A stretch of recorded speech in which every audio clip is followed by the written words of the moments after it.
আমার প্রাণারাম দেবতার আশীর্বাদ, যার স্মরণে আজকে এই বক্তৃতার আয়োজন হয়েছে, তার উপরে বর্ষিত হোক আপনাদের সকলের উপর এবং আমার উপরে বর্ষিত হোক, যাতে আমি কিছু বলতে পারি। শঙ্করী প্রসাদের সম্বন্ধেও আমার একটা দুটো কথা বলার আছে। উনি আমাকে খুবই স্নেহ করতেন। আমি যে বহুবার তার সঙ্গে আমার দেখা হয়েছে তা নয়, কিন্তু যেভাবে একবার অযাচিত অনুগ্রহ তার কাছ থেকে পেয়েছিলাম, সেটা আমার কাছে একটা সম্পদের মতো। তখন আমি দ্বিতীয় বইটা লিখছি, আমার জীবনের দ্বিতীয় বই, সেটা মহাভারতের ভারতযুদ্ধ এবং কৃষ্ণ। আনন্দ পাবলিশার্স ছাপবে। রমাপদ চৌধুরী বলেছেন যে বইটা ছাপা হচ্ছে, যত্ন করে লিখুন, একটু বাড়ান। পুজো সংখ্যায় কিছু ছাপা হয়েছিল, তারপরে আবার খানিকটা পরিমার্জন এবং পরিবর্ধনের ব্যাপার ছিল, সেটা করছিলাম। একটা সময়ে একটু ঠেকে গেছি যে কৃষ্ণের, বিশেষ করে তার যে বৃন্দাবন জীবন, কৃষ্ণ নিয়ে তো সকলের খুব সন্দেহ, আর এত ধুরন্ধর মানুষ, যার ফলে সন্দেহটা সকলেরই বেশি হয়। ফলে সেখানে তার বৃন্দাবনের জীবন নিয়ে তো অর্ধেক লোক সাহেব শুভরা এবং সাহেবের পা চাটা এখানকার গবেষকরা যারা ছিলেন, তারা তো 1, 2, 3, 4 কৃষ্ণ করে দিতেন। যাই হোক, তো আমি খুব শঙ্কিত ছিলাম এই জায়গাটায় যে বাংলা ভাষায় বঙ্কিমচন্দ্র যখন কৃষ্ণ চরিত্র পড়ছি, বঙ্কিমচন্দ্রের একটা বড় গুণ হলো তার প্রবন্ধ বিশেষ করে পড়ার পরে মনে হবে যে একটা লাইনও তার বৃথা নয়, একটা লাইনও তর্কযুক্তি দিয়ে জীবনে কাটা যাবে না, অথচ ভেতরে ভীষণ খুঁতখুত হচ্ছে যে কাটা যাচ্ছে না, অথচ ঠিক লাগছে না, এরকম একটা মনে হচ্ছে। বঙ্কিমচন্দ্র কৃষ্ণ, প্রেম, গোপী, রাধারানী মানেননি। তো এইসব নিয়ে চর্চা হচ্ছিল যে জায়গাটা, সেটা হচ্ছে আনন্দ পাবলিশার্সের পাবলিশিংয়ের ঘর। আর বাদলবাবু বলে একজন লোক ছিলেন, তাকে আপনারা অনেকেই চিনবেন না, জানবেন না। ওরকম ভয়ঙ্কর, ওরকম তিরস্কারী মানসিকতা একজন পাবলিশার, যে পাবলিশিংয়ের যিনি মাথায় বসে আছেন, সে আপনারা কল্পনাও করতে পারবেন না। সত্যজিৎ রায় বই বার করেছেন একটা, সে বইটা চলছে না, নিচ্ছে না পাবলিক, যাই হোক পড়ছে না। সেটা সত্যজিৎ রায় নাকি বাদলবাবুকে বলেছিলেন এরকম, এটা ঘটনা। কারণ এটা ঘটনা আমি এই প্রথমবার শুনিনি, অনেকের কাছে শুনেছি যে বাদলবাবু এরকম বলেছেন। বলেছেন কি মশাই, বই বিক্রি হচ্ছে না কেন? বলে পাবলিক পড়ছে না। সত্যজিৎ রায়ের মুখের উপরে এটা বলা, তখনকার দিনে এই গোত্রের হচ্ছে সেই লোকটা, তার সামনে বসে আছি, এটা ওটা। যাই হোক, প্রথম দিকে প্রচুর গালাগালি আমিও তার কাছে খেয়েছি, কিন্তু গালাগালির পেছনে ওর একটা ইয়েও ছিল, ওর একটা ভয়ঙ্কর রকমের স্নেহ ছিল। বাদলবাবুর কথা বলছি। তো এর মধ্যে শঙ্করী প্রসাদ বসু ওইখানে একদিন এসছেন, খেলার কথা হচ্ছিল, সত্যি কথাই। এই খেলার কথা হতে হতে হঠাৎ করে, তখন কোনো ম্যাচ চলছিল বোধহয়, হতে হতে নানান কথা উঠলো। বলে এই আপনার লেখা তো আমি পড়ি, অমুক তমুক ইত্যাদি। বলে হ্যাঁ, সেটা তো আমি কৃতজ্ঞতার জন্যে। শঙ্করবাবু বললেন যে, আমি বললাম কী নিয়ে লিখছেন এখন? বললাম যে আমি এইটা নিয়ে একবারে মাথা খারাপ হয়ে যাচ্ছে আমার। উনি বললেন আপনাকে বোধহয় একটা ব্যাপারে আমি সাহায্য করতে পারি। আমার দেশে একটা লেখা আছে, এই তারিখে বেরিয়েছিল, আপনি এইটা দেখুন। বিশ্বাস করবেন না, সেই লেখাটা পড়ে আমি এত উপকৃত হয়েছিলাম। সেখানে দ্বিজেন ঠাকুরকে বলছেন, এই কোটটা উনি দিয়েছেন, দ্বিজেন ঠাকুর যেটা লিখেছেন সেটা, যে দেবেন ঠাকুর বলছেন যে এরকম দেখো বঙ্কিম বড় বাড়াবাড়ি করিতেছে, ইহার একটা প্রতিবাদ হওয়ার দরকার। দ্বিজেন ঠাকুর প্রতিবাদ করলেন, এবং দ্বিজেন ঠাকুরকে আপনারা কতটুকু জানেন জানি না, উনি রবীন্দ্রনাথকে কোনো পাত্তা দিতেন না, লেখাপড়া জানে বলে মনে করতেন না। এত পণ্ডিত মানুষ ছিলেন তিনি, তার সেই রকম হয়ইনি। তার লেখালেখিও যে কতটুকু প্রকাশিত হয়েছে আমার জানা নেই, কিন্তু সেভাবে ওনাকে কেউ চেনেইনি। এনিহাও তিনি এই গোপীপ্রেম নিয়ে কথাবার্তা, ভাবুন, ব্রাহ্ম পরিবারের একটি মানুষ, যিনি একেবারে মজ্জায় মজ্জায় ব্রাহ্ম, তিনি কৃষ্ণের এই জায়গা নিয়ে বঙ্কিমচন্দ্রের এগেনস্টে প্রতিবাদ করছেন দ্বিজেন ঠাকুর। দ্বিতীয় জায়গাটা হচ্ছে বিবেকানন্দ ম্যাড্রাসের একটা সভায় এই একইভাবে ভীষণভাবে প্রতিবাদ করেছেন বঙ্কিমচন্দ্রের।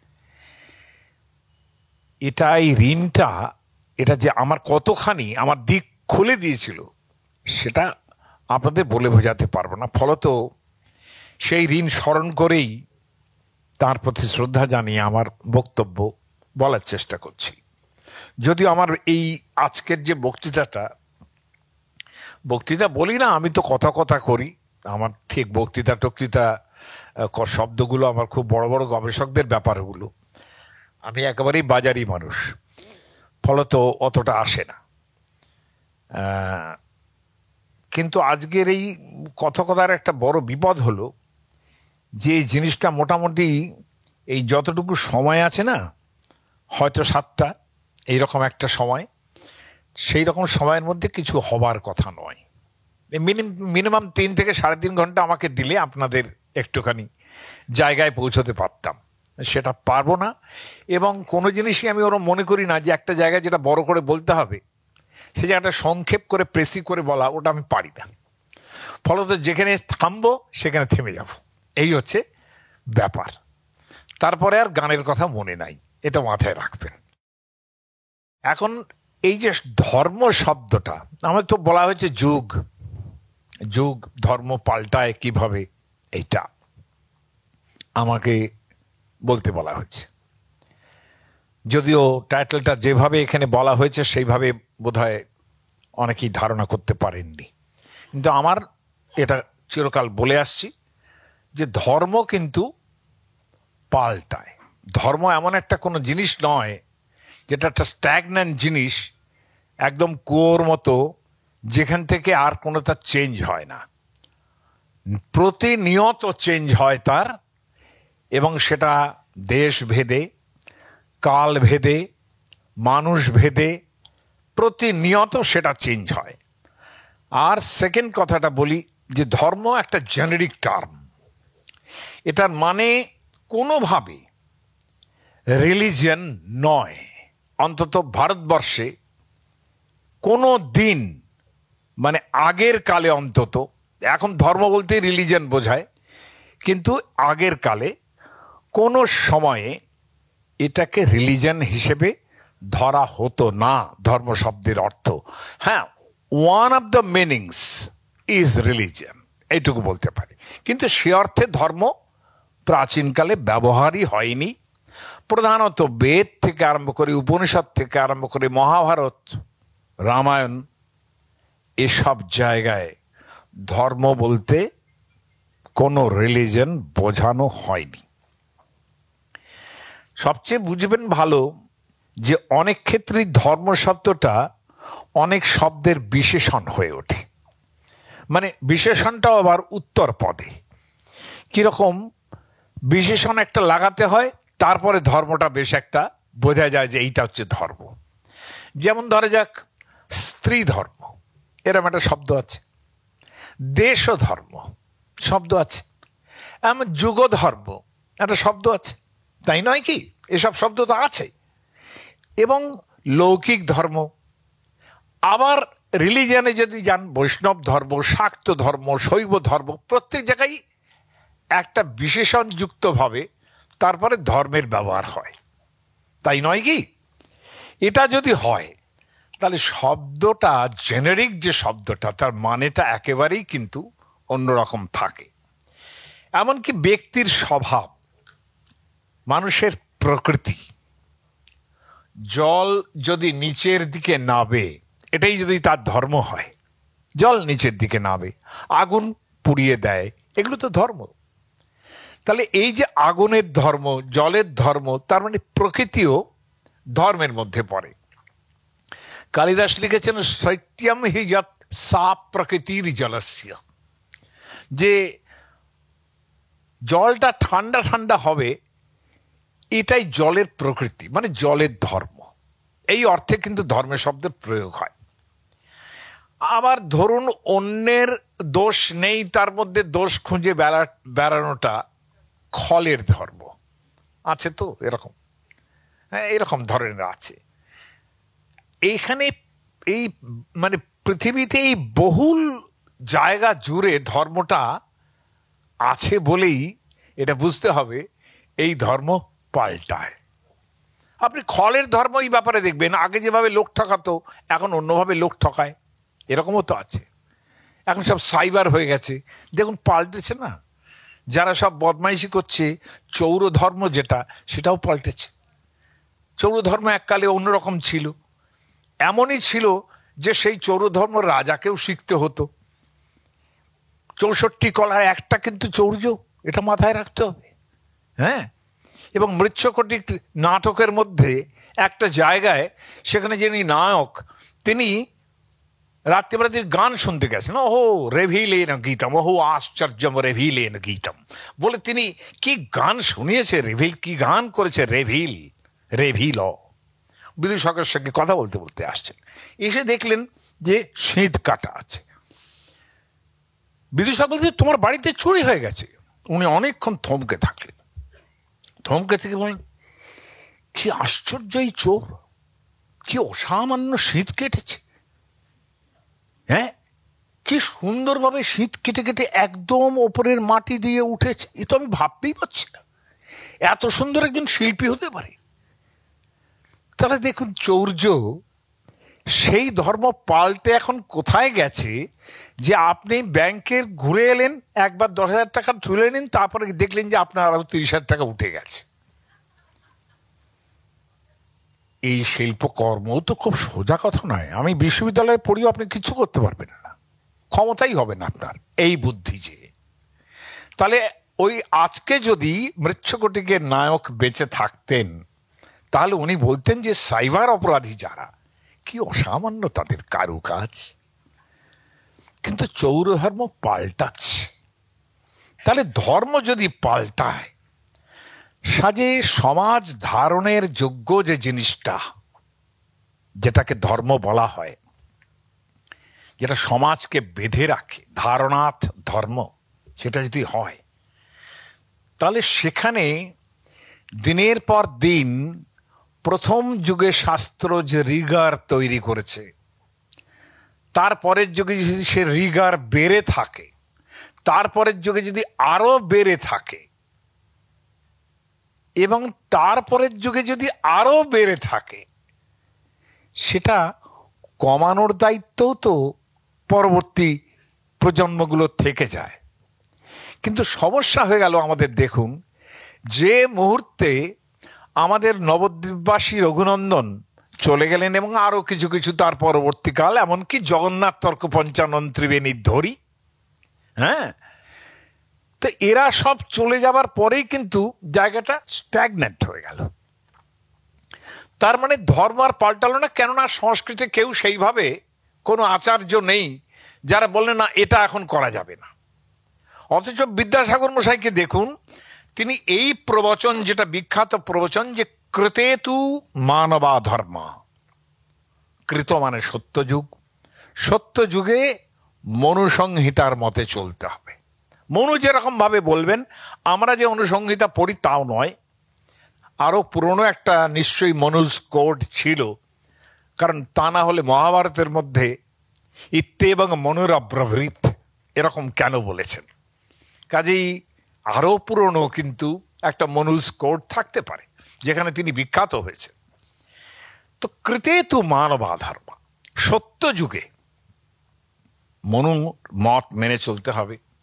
স্ত্রেতায়াম গৌতম স্মৃত, ত্রেতা যুগে, দেখুন যুগ বিভাগ করছি আমি, ত্রেতা যুগে আপনি গৌতমের মত অনুসারে চলতে হবে। দ্বাপরে শঙ্খ লিখিত, দ্বাপর যুগে শঙ্খ এবং লিখিত প্রবাবলি আর জয়েন্ট অথর ভাবা যায়। তাঁদের লেখা অর্থাৎ তাঁরা যা বলবেন সেটা মানতে হবে। কলৌ কলিতে পরাশরস্মৃতি, যদি চেঞ্জটা না হতো তাহলে বিদ্যাসাগর মশাই বিবাহ চালু করতে পারতেন না।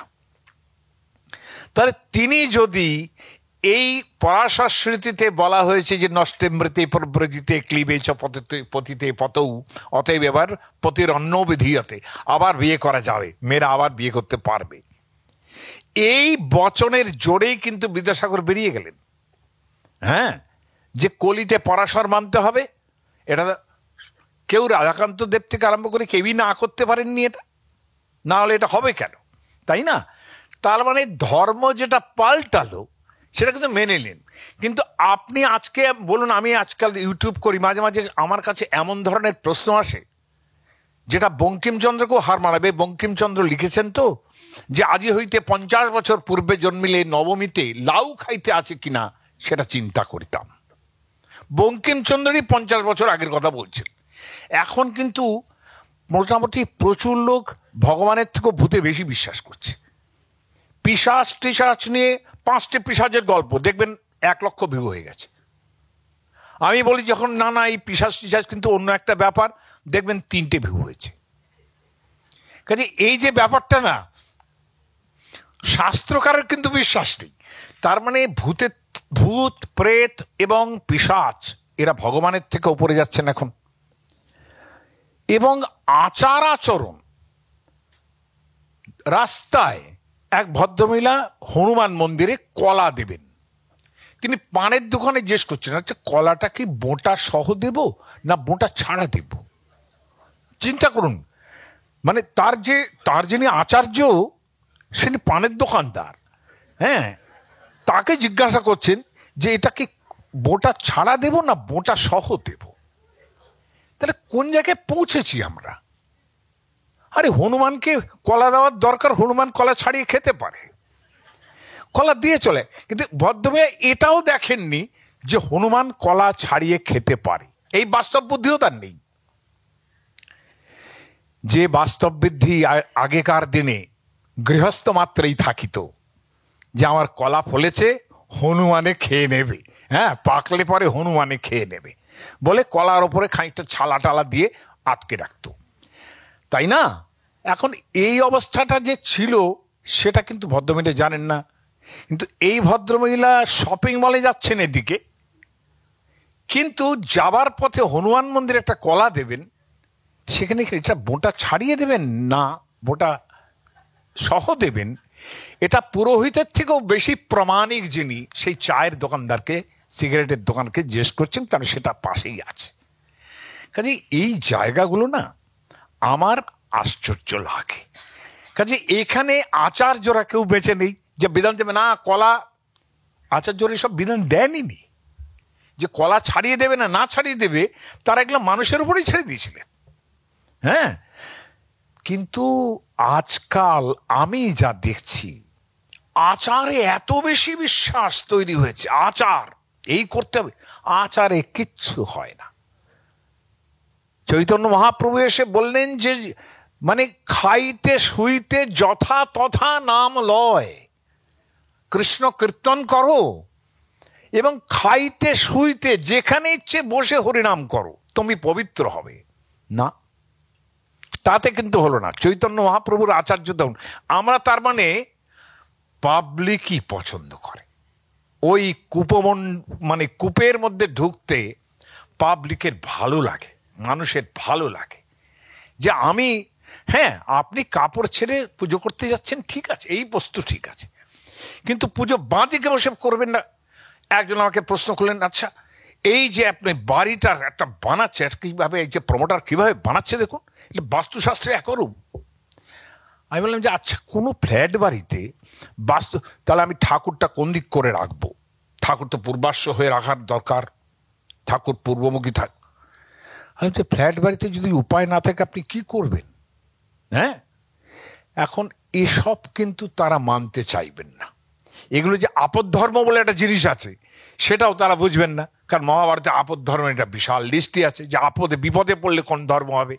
সেখানে মিথ্যা কথা বলাও চলে, ভগবান কৃষ্ণ পর্যন্ত বলেছেন।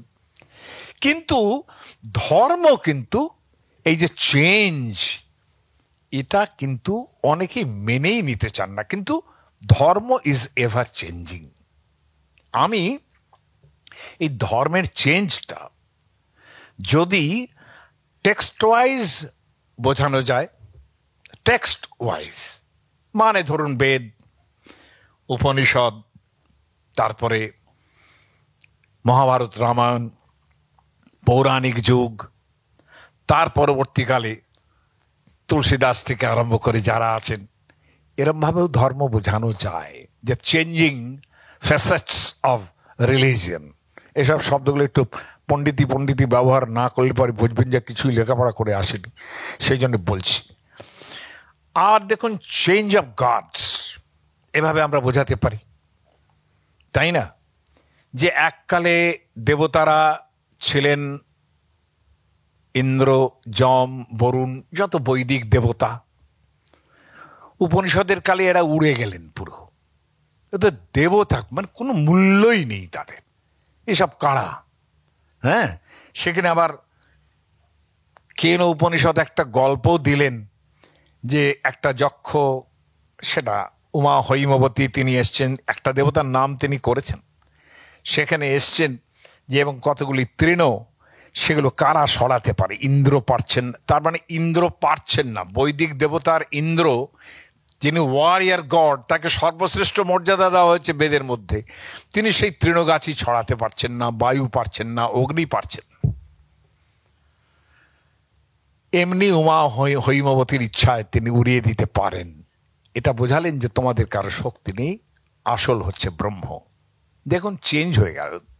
এখানেও কিন্তু ধর্মের সঙ্গে সঙ্গে যে অন্য চেঞ্জটা হবে পরে বলছি, তার মানে কি দাঁড়ালো, যে এই যে উপনিষদিক ধর্ম, তার পরবর্তী যুগ দেখুন আবার ব্রহ্মা বিষ্ণু মহেশ্বরের উদয় হলো, অর্থাৎ মহাভারত ইত্যাদি জায়গায় ব্রহ্মা বিষ্ণু মহেশ্বর, এই ট্রিনিটি, তারা জেগে উঠলেন।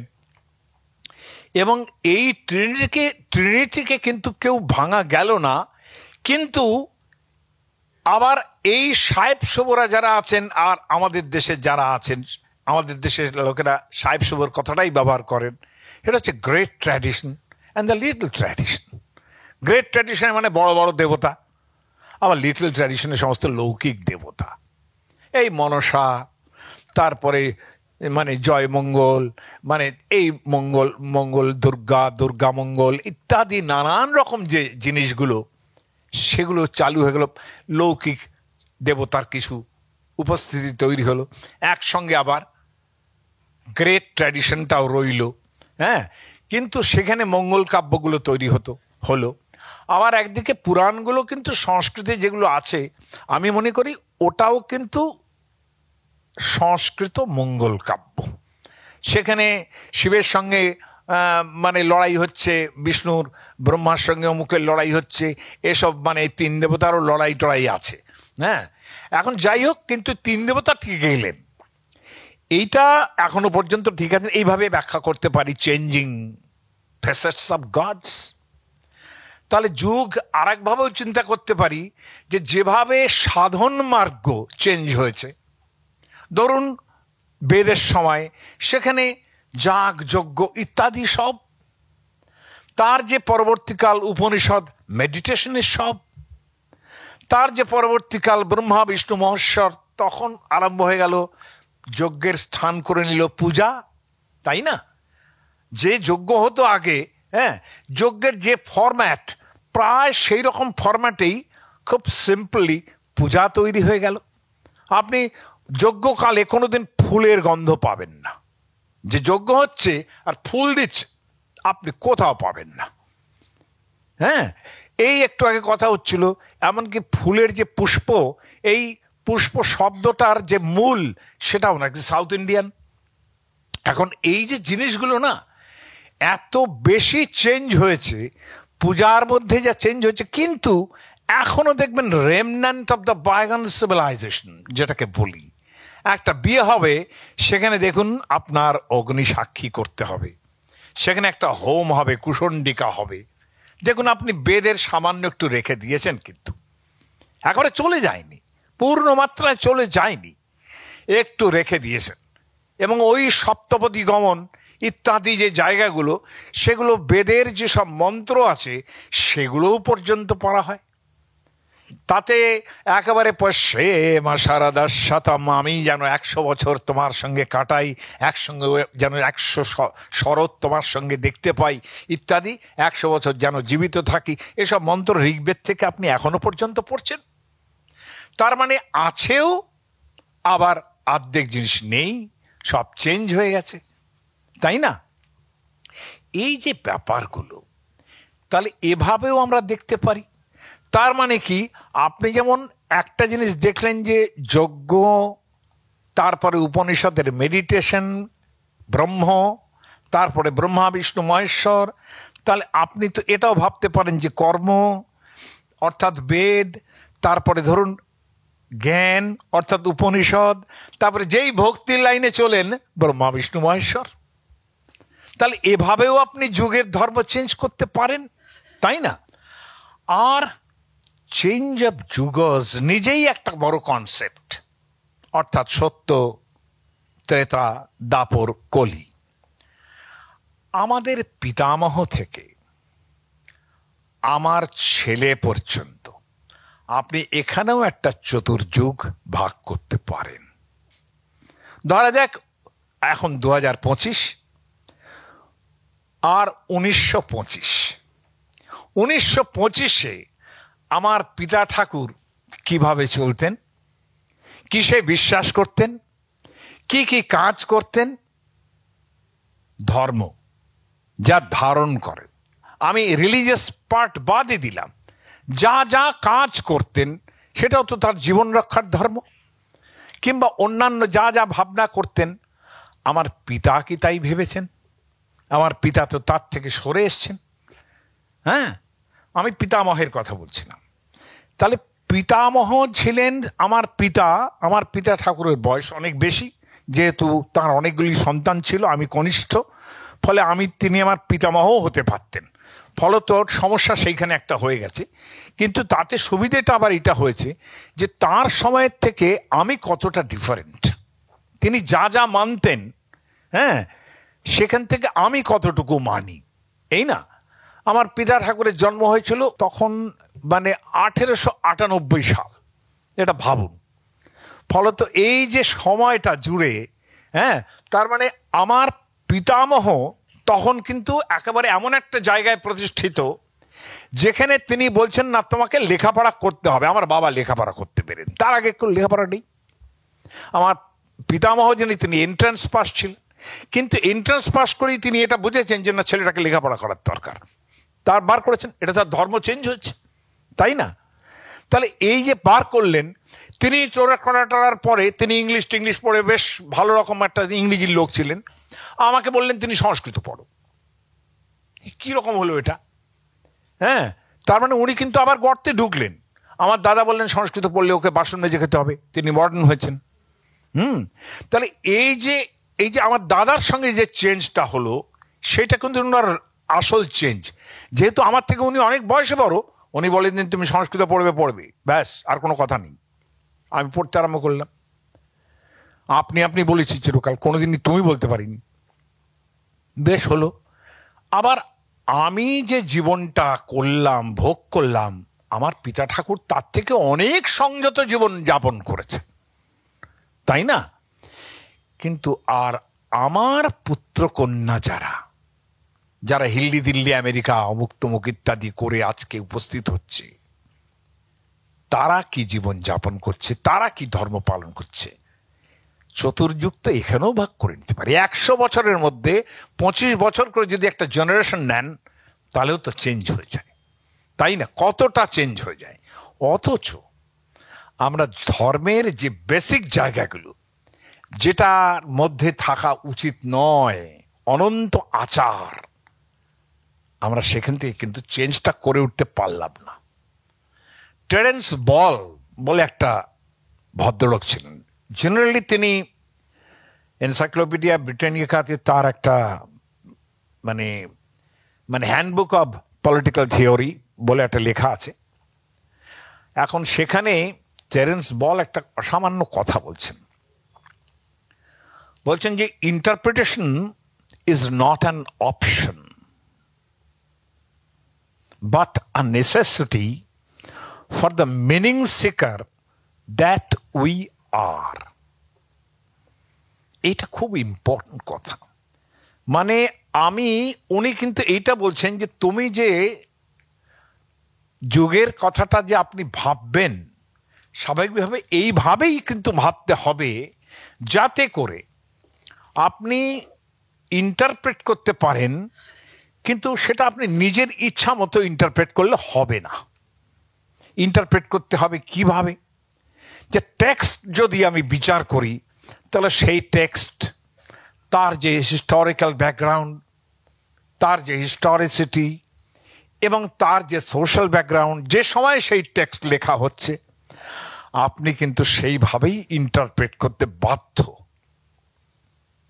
এটা টেরেন্স বল, তিনি খুব মডার্ন কম লোক নন, নিজেও খুব কম লোক নন। অর্থাৎ একটা যে চিন্তাভাবনা হয়েছে যে any interpretation can be done এবং no interpretation is better than the other, এটা হচ্ছে বড় বড় পোস্ট মডার্ন থিওরি। হ্যাঁ, এই জিনিসটা ঠিক নয়। তিনি বলছেন না, আপনাকে এইটাই চিন্তা করতে হবে যে টেক্সট যেটা আছে, যেটা আপনি পড়েছেন প্রাচীনকালে, অর্থাৎ ঋগ্বেদের ধর্ম, আপনাকে ঋগ্বেদ থেকেই তার সোসাইটি, তার যে ভাবনা, সেখান থেকেই বিচার করতে হবে। তা এখনকার দিনে ভাবলে হবে না। আমাকে অনেকে বলেন যে দেখুন, এই যে মেয়েদের উপরে অবিচার, দ্রৌপদী কিভাবে আক্রান্ত হয়েছেন, আপনি ভাবতে পারেন 5টা মহিলা, 5টা পুরুষ তাকে যেভাবে আক্রান্ত করেছে সারাটা জীবন, ভাবে চোখ ঢুলুঢুলু করে বলেন। আমি বলি যে আপনার ক্ষমতা কম মশাই। হ্যাঁ, দ্রৌপদীর মতো মানুষের সেই ক্ষমতা ছিল যে 5টা স্বামীকে তিনি হ্যান্ডেল করতে পারতেন। বলি হ্যান্ডেল, আপনি কি বাজে কথা বলছেন? বললাম ইয়েস, হ্যান্ডেল করাই তো। একটা যুধিষ্ঠির জ্যেষ্ঠ স্বামী, একটা ধর্মমার্কা স্বামী, হ্যাঁ, তাকে তিনি কিভাবে হ্যান্ডেল করেছেন। মাঝে মাঝে ধর্মকথা শুনেছেন, বেশ ভালো, বাহ, খুব ভালো। এমনকি বনবাসকালে একটা সুরসৌগন্ধিক পর্যন্ত তাকে আবার দিয়েছিল একটা কোথা থেকে এসে পড়ে। যুধিষ্ঠিরের খুব ভালো লাগলো। ভীম তার সবচেয়ে বড় প্রেমিক, ভীম বেশি ভালোবাসেন, কিন্তু দ্রৌপদী তাকে তত ভালোবাসেন না, দ্রৌপদী তাকে ইউজ করেছেন। যাই হোক, সেই ভীম তিনি পাহাড় টাহাড় পেরিয়ে মারামারি করে প্রায় সেই সুরসৌগন্ধিক নিয়ে এলেন। তাহলে দেখুন একটা লোক দুটো লোককে কিভাবে হ্যান্ডেল করছে। দেখুন, একটা লোক ভালোবাসে, তাকে শুধু বলছে তুমি, আমি যুধিষ্ঠিরের কাছে এই সুরসৌগন্ধিকটি দিতে চাই, হ্যাঁ, তুমি যদি আমাকে এনে দাও, তুমি ছাড়া কে আনবে? ভীম নিয়ে আসলেন। তাহলে এটা হ্যান্ডেল করছেন তো। অর্জুন একটা লোক 3টে বিয়ে করে এলেন বাইরে, হ্যাঁ, এই সুভদ্রা, এই চিত্রাঙ্গদা, এই উলুপি বিয়ে করে বেশে সুভদ্রাকে নিয়ে এসে কাচুমাচু হয়ে বাইরে দাঁড়িয়ে আছেন। কৃষ্ণ বললেন একটা বুদ্ধি করো। কি বুদ্ধি? বলে দ্রৌপদীর কাছে তো ভয় পাচ্ছ, তুমি তো যেতে ভয় পাচ্ছ তো, তাই না? যে মুহূর্তে গেছেন, দ্রৌপদী বলছেন যে কেন, সেই সাত্যতকুলের যে নায়িকা, তুমি তার কাছ থেকে হঠাৎ এখানে কেন? সাত্যতকুল মানে বৃষ্ণি বংশ, যেখানে কৃষ্ণ জন্মেছেন, সুভদ্রা জন্মেছেন। কেন সেই সাত্যতকুলের যে নায়িকা, তুমি তাকে ছেড়ে এখানে কেন হঠাৎ? এটা কিরকম?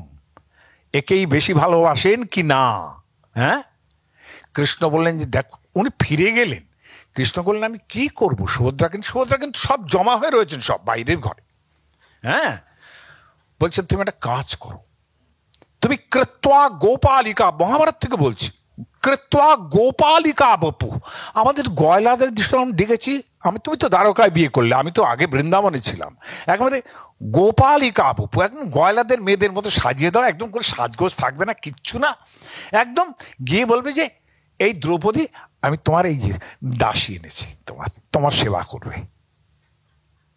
ভাবুন তাহলে এই মান অভিমান যার সঙ্গে চলে। আর নকুল সহদেব একটু বাৎসল্য, হ্যাঁ, বাৎসল্য তো অনেক স্ত্রী বাৎসল্য করেন অনেক স্বামীকে, আমি নিজের চোখে দেখেছি। হ্যাঁ গো, এইটা প্রচুর বাৎসল্য দেখেছি আমি। হ্যাঁ, একটু বয়স হলেই সঙ্গে সঙ্গে বাৎসল্য। স্ত্রীলোকের কাছে এইগুলোই তো আমাদের প্রাপ্য। তা আমাকে বলছেন আপনি এইভাবে ব্যাখ্যা করছি মহাভারতে এইরকম আছে কেন? বলে এটা কিরকম বাজে কথা বলছি। না, বাজে কথা বলছেন, এই তো দেখুন না, সহদেব এবং ইত্যাদিরা যখন বনবাসে যাবেন তখন সবাই দাঁড়িয়ে আছে। দ্রৌপদীকে কুন্তী বললেন, মা তোমাকে আমার বলে দিতে হবে না তুমি কিভাবে স্বামীদের রাখবে, বনবাসে কিভাবে তুমি তাদের সুখী রাখবে, আমাকে তোমাকে বলে দিতে হবে না। Any very smart. ছেলেদের বললেন, সবাই তোমরা ভালো থেকো, শুভ থেকো। তারপরে দ্রৌপদীকে আর একবার, আমার যে মাতৃপুত্র সহদেবকে আমি কিন্তু চিরকাল এতটাই বাৎসল্য দিয়ে দিই, ওর ভালো করে ঘুমোতে পারি না, ওর গায়ের ওপরে চাদর দিয়ে দিতে হয়। তুমি কিন্তু মা ওকে একটু যত্নে করে দেখো। আর কাউকে কথা বললেন না। তাহলে কি এটা বাৎসল্য না তো কি? কুন্তী যে বাৎসল্যটা সেটা সংক্রমিত করছেন তার ছেলের বউয়ের মধ্যে। ভাবুন, তা বললাম যে এটা এই হ্যান্ডেল আপনারা পারবেন? ক্ষমতা হবে না তো।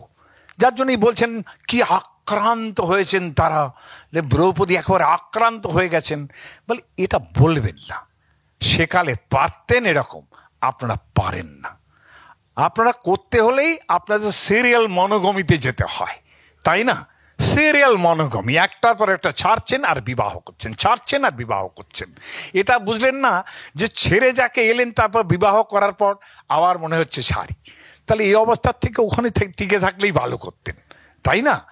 এইটা যে এই যে ধর্ম পাল্টাচ্ছে, আপনি চিন্তা করে দেখুন, এই ধর্ম কি পাল্টায়নি? আমাদের আগের কালে যত পতিব্রতা ছিলেন, এখন এত পতিব্রতা দেখতে পাবেন? অসংখ্য মনোগ্যামিস্ট পতিব্রতা, তাই না? 5 জনের কাছে পতিব্রতা। তাহলে এটা তো চেঞ্জ হয়েছে, এটা তো বলে দেয়নি। কিন্তু কিভাবে হনুমানকে কলা দেব কিনা সেটাকে কিন্তু আপনারা আঁকড়ে ধরছেন। এটা তো ঠিক নয়, তাই না? এক জায়গায় আপনি চেঞ্জ করছেন টুয়ার্ডস মডার্নিটি, আর এক জায়গায় টেরেন্স বল। এটাই বলছেন যে আপনি ইন্টারপ্রেট যে করবেন, ইন্টারপ্রেটটা আপনি নিজের মতো করে করতে পারবেন না। This is not the way of deconstruction যা দেরিরা করছেন, সেই অনুসারে কিন্তু এটা করতে পারেন না। সো যা করতে হবে সেইভাবেই করতে হবে। ধরা যাক আমি বেদের যুগের কথা বলি, ঋগ্বেদ। খোদ ঋগ্বেদের মধ্যে আপনি কোথাও সত্য, ত্রেতা, দাপর, কলিটা পাবেন না। আমি এসব উদাহরণ দিয়ে সব বাদ দিয়ে দিলাম একদম, কেননা বলতে গেলে তো ভার হয়ে যাবে। হ্যাঁ, কিন্তু কোনো জায়গায় সত্য, ত্রেতা, দাপর, কলি কোনো কনসেপ্ট নেই। কৃত বলতে যেটা বোঝানো হয়েছে, কৃত মানে হচ্ছে সত্যযুগ, যেটা প্রথমেই বললাম না, কৃতে তু মানবা ধর্মা। কৃত মানে সত্যযুগ। সত্যযুগ বলতে যেটা বোঝানো হয়েছে ঋগ্বেদের মধ্যে, সেটা হচ্ছে পাশা খেলার একটা দান। সর্বশ্রেষ্ঠ দান পাশা খেলার, তাকে বলা হয়েছে কৃত। কৃত দানের ফল হচ্ছে 4 ফোঁটা। এখনকার দিন যে লুডোর গুটি দেখেন, সেখানে 4 দিকে মিলে 6টা হয়। 4 দিকের মিলে 4টে যদি হয়, এরকম একটা লুডোর গুটি যদি হয়, কল্পনা করুন। লুডো কিন্তু আমরা এখান থেকেই শিখেছি, এবং আমরা কিন্তু লুডোর মাস্টার, মানে লুডো খেলার একজন বলতে পারেন যে আমরা পায়োনিয়ার। আমরা লুডো খেলার আবিষ্কারক। অনেক কিছুই আবিষ্কার করতে পারিনি, কিন্তু লুডো খেলার কিন্তু আমরা আবিষ্কারক। শাস্ক পণ্ডিত বলে নেপালে একজন ছিলেন, তিনি কিন্তু প্রথম সাপ লুডো আবিষ্কার করেন, এটা মাথায় রাখবেন। হ্যাঁ, কাজেই লুডো খেলাটা আমরা সেই পাশা খেলা থেকে শিখে ফেলেছি।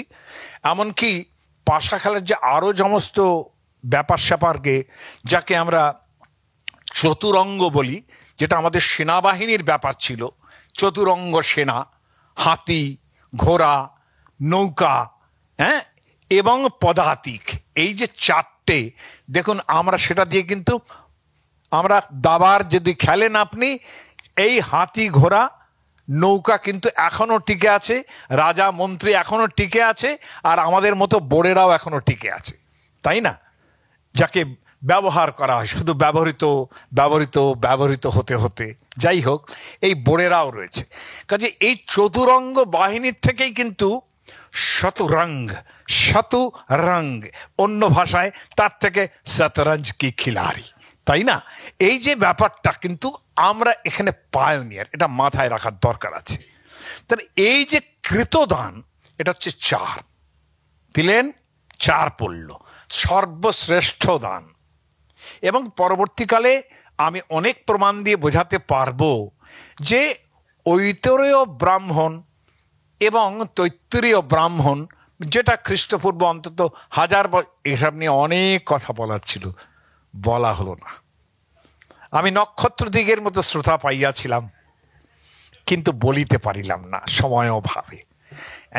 এখন ঘটনা হচ্ছে যে এই যে ব্যাপারটা, যে সত্য ত্রেতা দাপর কলি ব্রাহ্মণ যুগেই কিন্তু ভাগটা হয়ে গেল, কিন্তু ভাগটা হলো বটে, কিন্তু কোনোভাবেই সেটা যুগের অর্থে ব্যবহার হতে আরম্ভ হলো না।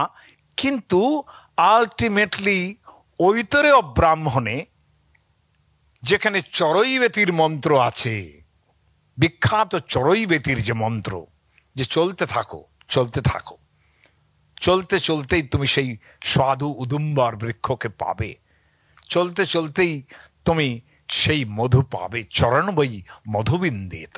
এই যে মন্ত্র, সেটা এক কাহিনী। সেই হরিশ্চন্দ্র রাজা এবং তার ছেলে রোহিত, সে একটা অসামান্য সুন্দর কাহিনী সেখানে আছে। সেইখানে চলতে চলতে যে জিনিসটা চালু হয়, দেখুন কত বাদ দিয়ে দিচ্ছে, কিচ্ছু বলছি না। হ্যাঁ, ঐতরীয় ব্রাহ্মণের মধ্যে যতটুকু মনে আছে আমি বলছেন কলি শয়ানো ভবতি। দেখুন যুগের যে ডিগ্রেডেশন হয়, পর যুগে যে ডিগ্রেডেশন হয়, ডিগ্রেডেশন মানে চেঞ্জ, ধর্ম পাল্টাচ্ছে, তাই না? সেটা ওই কলির দান যেটা 1, আর দ্বাপর মানে 2, ত্রেতা মানে 3 দান, কৃত মানে 4 দান, সর্বশ্রেষ্ঠ দান মানে 4, যেটা শকুনি ফেলতে পারতেন। হ্যাঁ, যুধিষ্ঠির মহারাজ পারতেন না। এখন এই যে ক্ষমতা, যে এখনভাবে ঘুরিয়ে লুডো খেলবে যাতে 6 পড়বে, সে তো সবার ভাগ্যে হয় না। সেটা অভ্যাসে শকুনি উঠতে পেরেছিলেন যাতে। কিন্তু এটাকেই যুগের ডিগ্রেডেশন হিসেবে নেওয়া, সেটা কিন্তু ঐতরীয় ব্রাহ্মণ, অর্থাৎ খ্রিস্টপূর্ব 1000 শতাব্দী। সেখানে বলা হচ্ছে কলি শয়ানো ভবতি। কলি মানে আর লেজি পিপল, যেখানে বসে আছে, সে ওঠার ক্ষমতা নেই, কোনো কাজকর্ম করে না, আর ভাল লাগছে না। অনেকেরই আজকাল দেখি ভাল লাগে না, কোনো কিছুই ভাল লাগে না। এবং অনেক সময় দেখছি তাদের খুব ডিপ্রেশন হচ্ছে, এবং ডিপ্রেশনটা ফোন করেও বলছেন আমি একটুখানি ডিপ্রেশনের মধ্যে আছি, যেন অ্যাজ ইফ একটা আমাশয় হয়েছে। হ্যাঁ, সেইভাবে জিনিসটা দাঁড়িয়ে গেছে। মানে ডিপ্রেশন জিনিসটা এমন একটা অবস্থায় দাঁড়িয়ে গেছে, যেটা এন্ট্রোকুনাল খেলেই সেরে যেতে পারে, এরকম একটা অবস্থায় দাঁড়িয়ে গেছে। তাহলে এই যে লেজিনেস, দিস ইজ কল্ড কলি শয়ানো ভবতি। সঞ্জিহানস্তু দ্বাপর, সঞ্জিহান ওদিক থেকে গুনছেন ওরা, সঞ্জিহানস্তু দ্বাপর, অর্থাৎ সঞ্জিহান মানে যে উঠে বসছে, ওয়ান হু ইজ রাইজিং। হ্যাঁ, আর ত্রেতা হচ্ছে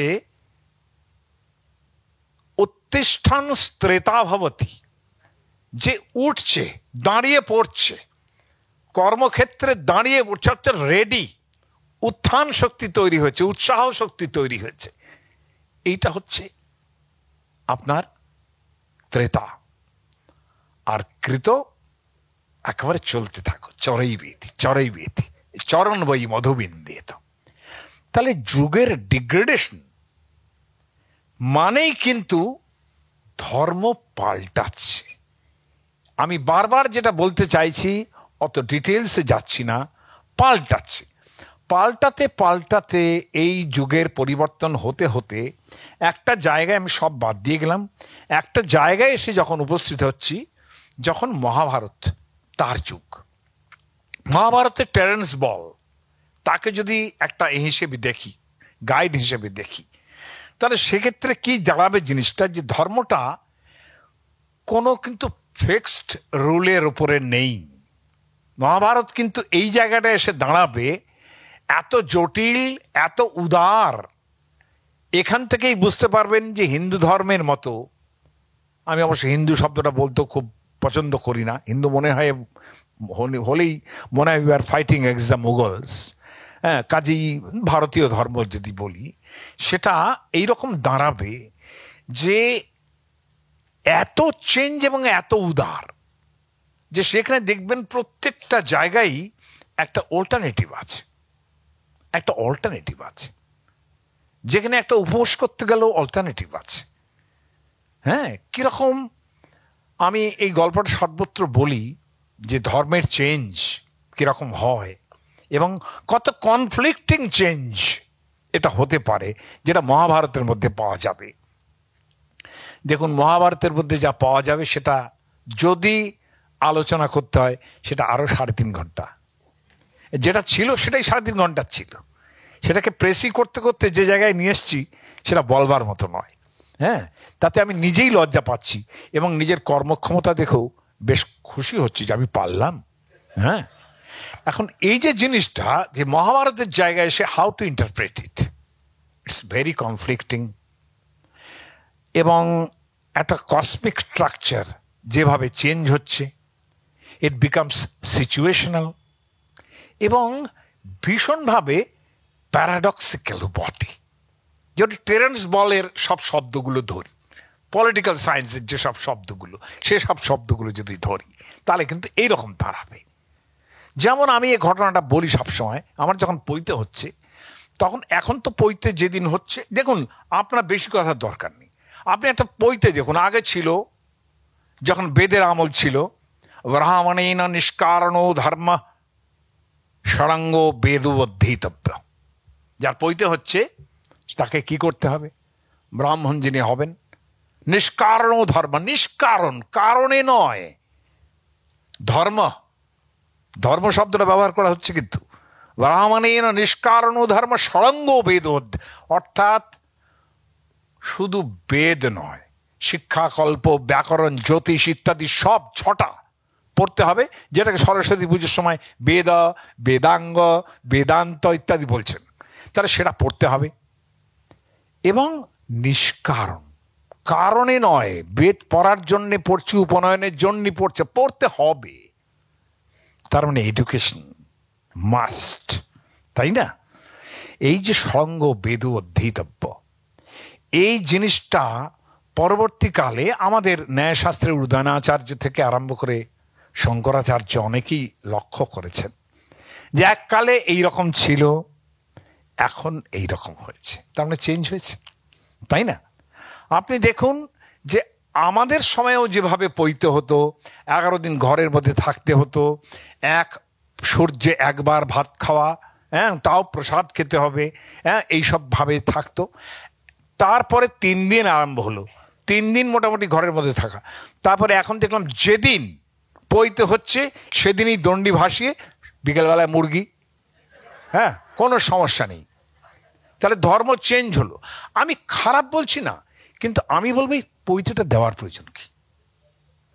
পৈতে যার জন্য আপনি গায়ত্রী জপ করবেন প্রতিদিন, যে মন্ত্র জপ করবেন, আমি বলবো পৈতেটা কেন দিচ্ছে? হোয়াই?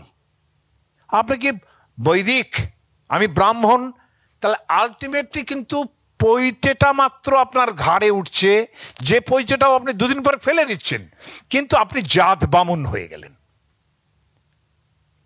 এটার কি প্রয়োজন আছে?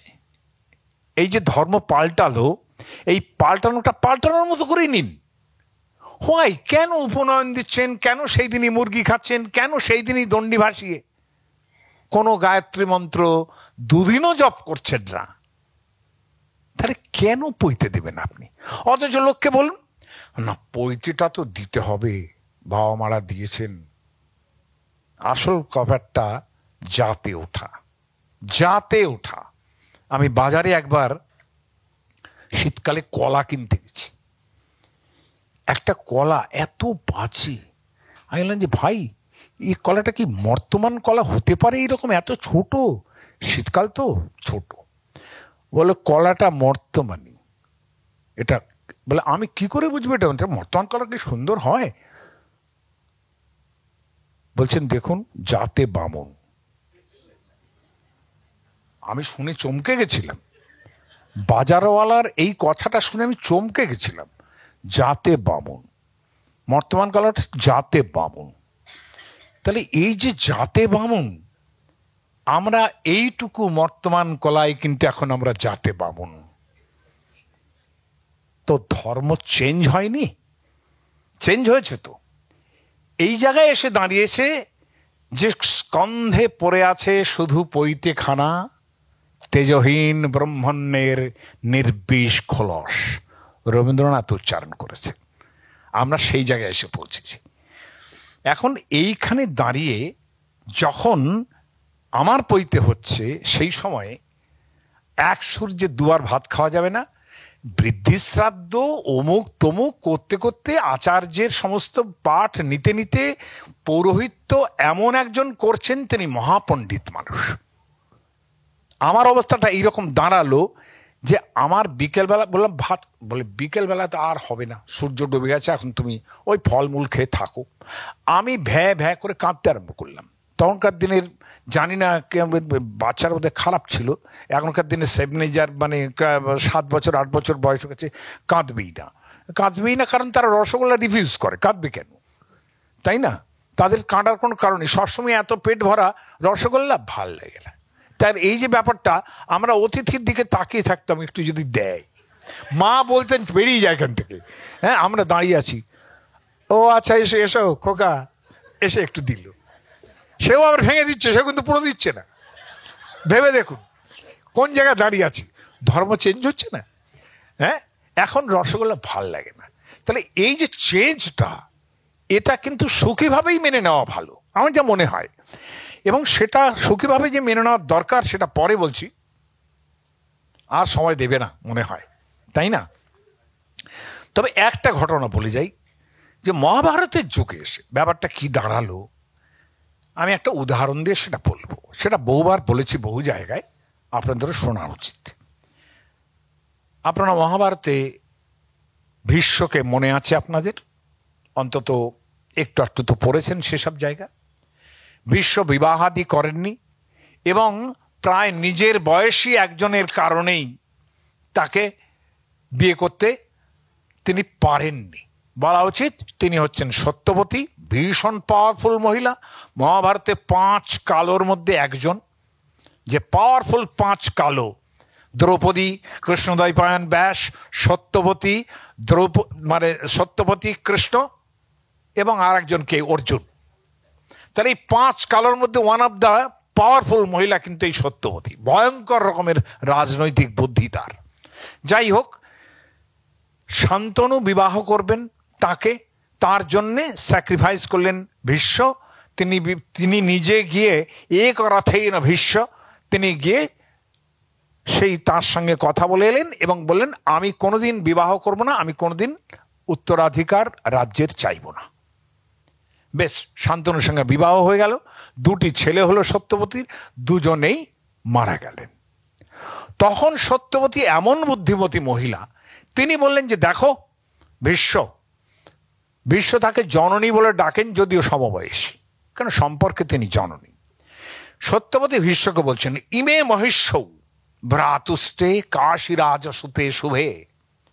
এই যে বিচিত্র বীর্যের আমার পুত্র, আমার কনিষ্ঠ পুত্র বিচিত্র বীর্যের 2 স্ত্রী, অম্বিকা এবং অম্বালিকা, এই যে 2 স্ত্রী, কাশীরাজার মেয়ে, সেটা তার তো কম মর্যাদা নয়। কাশীরাজসুতে শুভে, সর্ট অফ সিডাকশন তৈরি করছেন, কিন্তু রূপ যৌবন সম্পন্নে, রূপ গুণ যৌবন যথেষ্ট পরিমাণ আছে এখনো। হ্যাঁ, তুমি আমার কথা মতো এবং তারা যেহেতু স্বামী মারা গেছে, তারা কোলে একটা ছেলে যদি থাকতো তাদের খুব ভালো লাগতো। তো এই কাজটা তুমি করো। তয়োর উৎপাদয়াপত্যম, তাদের গর্ভে তুমি সন্তান উৎপাদন করো। সন্তানায় কুলশ্চন, এই আমাদের বংশ, এই প্রসিদ্ধ ভরত বংশের সন্তান লাগবে। এই ভরত বংশ যদি ধরে রাখতে হয়, অধিকারী যদি ধরে রাখতে হয়, লাগবে। মন নিয়োগাত মহাবাহ, আমি তোমাকে নিযুক্ত করছি এই ধর্মকার্যে। ধর্মং কর্তুম ইহার্হসি, তুমি ধর্মের পালন করো। ধর্ম, দ্য ফার্স্ট টার্ম অব ধর্ম। নিয়োগ প্রথায় বলছেন এই ধর্ম তোমাকে করতে হবে। কথাটা শুনেই ভীষ্ম বললেন, রাজনী ধর্মানবিক্ষস্য। রাজনী, আপনি রাজমহিষী, আপনি ধর্মের দিকে তাকান।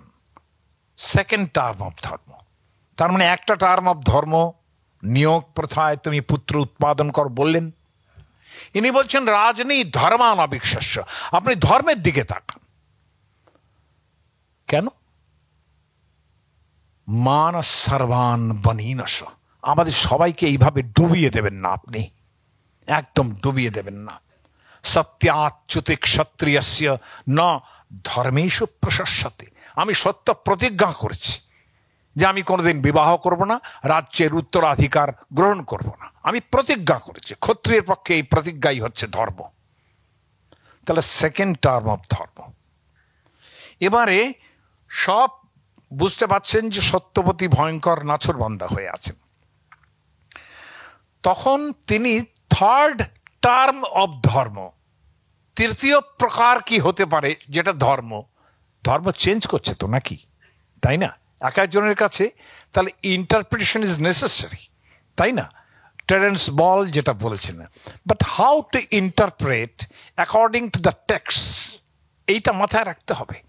আমি টেক্সট, তার সোসাইটি যেখানে নিয়োগ প্রথা অ্যালাউড, তাহলে সেই টেক্সট, তার সোসাইটি এবং তার যে হিস্টোরিক্যাল ব্যাকগ্রাউন্ড, রাজরা তাদের সন্তান না থাকলে পরে রাজত্ব চলে যাবে, এই যে হিস্টোরিক্যাল ব্যাকগ্রাউন্ড, এগুলো ইন্টারপ্রেট করার সময় খেয়াল করতে হবে। আমাদের মতো ডিকনস্ট্রাক্টেড ইন্টারপ্রিটেশন চলতে পারে না। What I am interpreting is law, তা হতে পারে না। যা যা আছে সেই সোশ্যাল ব্যাকগ্রাউন্ডে যেটা তৈরি হবে, দ্যাট ইজ ল, সেটা হতে পারে। ইনি কি বললেন? শান্তনুরপি সন্তানম যথা স্যাদক্ষয়ং ভুবি, এই পৃথিবীতে শান্তনু, মহারাজ শান্তনু মানে আমার পিতা ঠাকুর, তার সন্তান যাতে অক্ষয়ভাবে থাকে, তত্তে ধর্মং প্রবক্ষ্যামি, আমি সেই ধর্মের কথা বলছি। শাস্ত্রং রাজনী সনাতনম, আমি সেই সনাতন ধর্মের কথা বলছি। সনাতন ধর্মটা একটু খেয়াল করবেন। যারা সনাতনী বলছেন আজকাল, আমি সনাতনী, আমরা সনাতন ধর্ম অনুসারে চলি, আমি ওদের নেতাদের বহুবার বলেছি এই কথাটা বলবেন না, কারণ আপনারা মানেই জানেন না। সনাতন ধর্ম বলে কিছু হয় না। সনাতন মানে হচ্ছে প্র্যাকটিস, সনাতন মানে প্র্যাকটিস। আর সনাতন ধর্ম যদি এরকম হয় যেটা শাশ্বত, সেটা সত্য বলা, মিথ্যা না বলা, অহিংসা করা ইত্যাদিগুলো শুধু সনাতন ধর্মের মধ্যে পড়তে পারে। যদি সনাতন ধর্ম বলে কিছু বলেন, সেগুলো কি একটাও পলিটিক্যাল পার্টিরা করছে নাকি?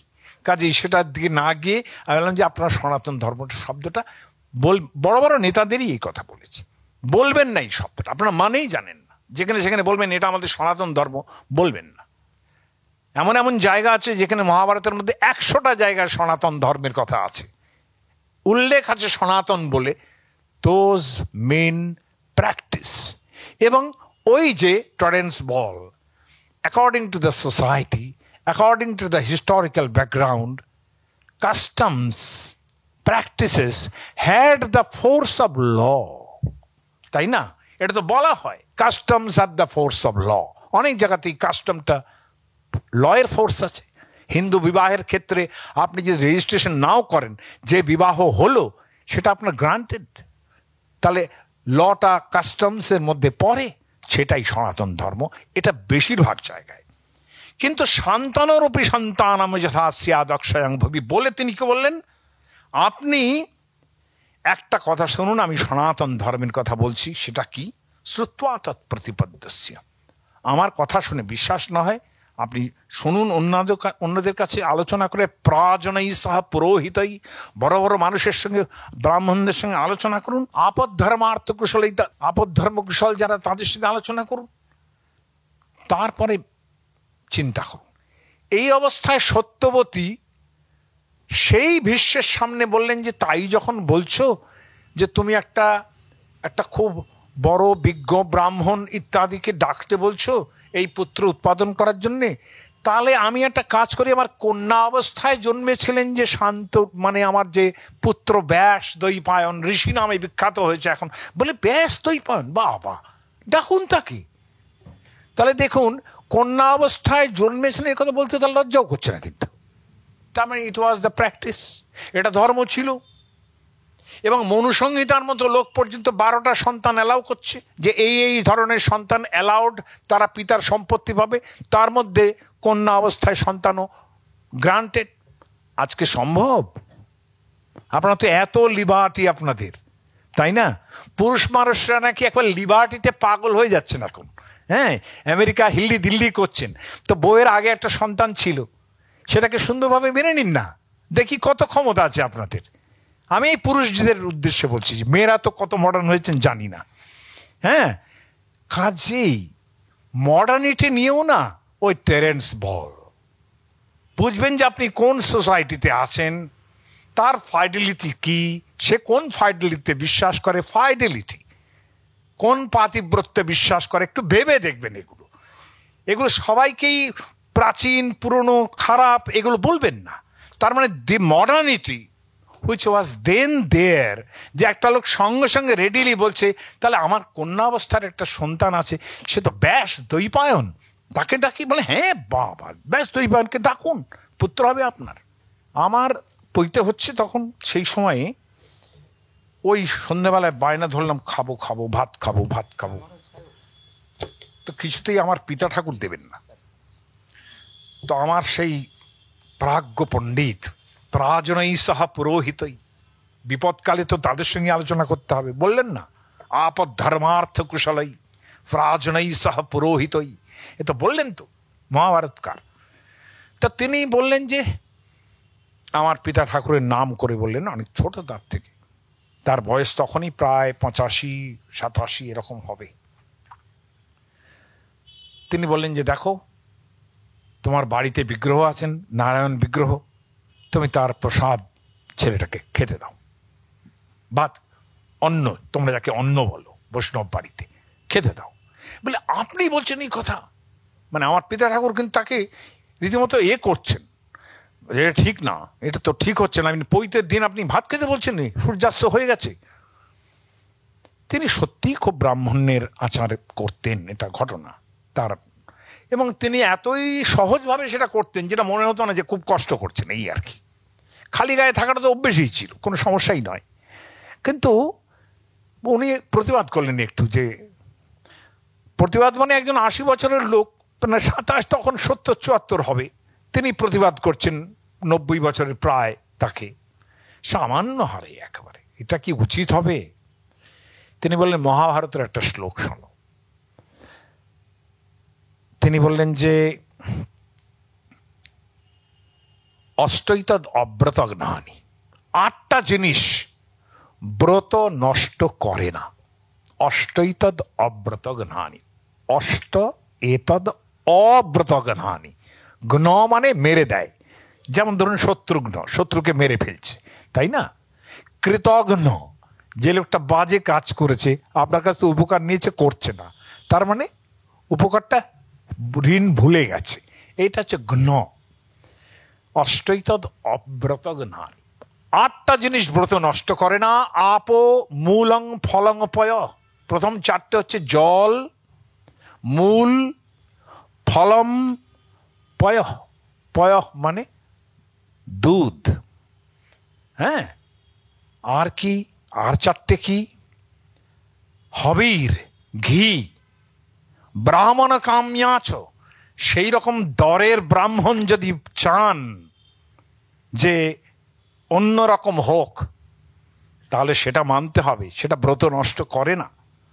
গুরুর বচনম, গুরুর বচন ঔষধম, এই চারটে, তার মানে চারটে 8টা ব্রত নষ্ট করে না।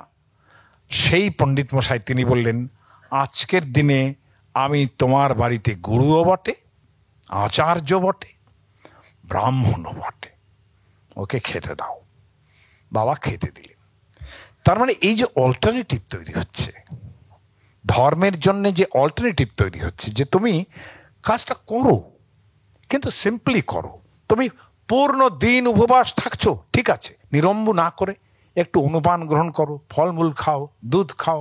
তার মানে কি, এই যে জিনিসগুলো চেঞ্জগুলো হচ্ছে, তাহলে ফর বেটারমেন্ট, আমাদের সমাজের সুখের জন্যই সেটা করা হচ্ছে। সেই করাটা কিন্তু একটা সময় যখন আর আচার্যরা নেই তখন বন্ধ হয়ে গেল। অতএব সেই দায়িত্ব কিন্তু আপনাদেরই নিতে হবে, যাতে করে ধর্মটা পাল্টাতে পারে। সেই চিন্তাটা আপনারাই করবেন। বিকজ কলিযুগ মানে ইন আদার সেন্স সেটাই হচ্ছে মডার্নিটি। কেননা ওই যে চতুর্যুগ ভাগ করতে বলেছিলাম আপনাদের, যে 100 বছরের মধ্যে চতুর্যুগ ভাগ করা যায়, সেক্ষেত্রে দেখুন যে সব সময়ই, যেটা সৈয়দ মুজতবা আলী বলেছেন, যে সব সময়ই আমাদের আগের কালটা হচ্ছে সত্যযুগ, আর যারা সব ছেলেপুলে জন্মেছে তারা সবাই কলিকালের। বুঝতে পেরেছেন? এটা কিন্তু সৈয়দ মুজতবা আলী বহুকাল আগে বলে গেছে, যে পিতারা সবাই সত্যযুগের, আর যত সমস্ত ছেলেপুলে হয়েছে যারা আমাদের কথা মানছে না, অতএব তারা কলিযুগের। কাজে যুগ যদি পরিবর্তন হয়, সেটা কম্প্রোমাইজ করতে হবে, ইউ হ্যাভ টু। যেটা হনুমান মহাভারতের মধ্যে বারবার বলছেন, যে আমি কিন্তু যুগ অনুসারে কম্প্রোমাইজ করে চলছি। অতএব আপনারাও কম্প্রোমাইজ করে যেটা ভালোর দিকে যাবে সেটা গ্রহণ করবেন। যুগ পাল্টায়। Thank you.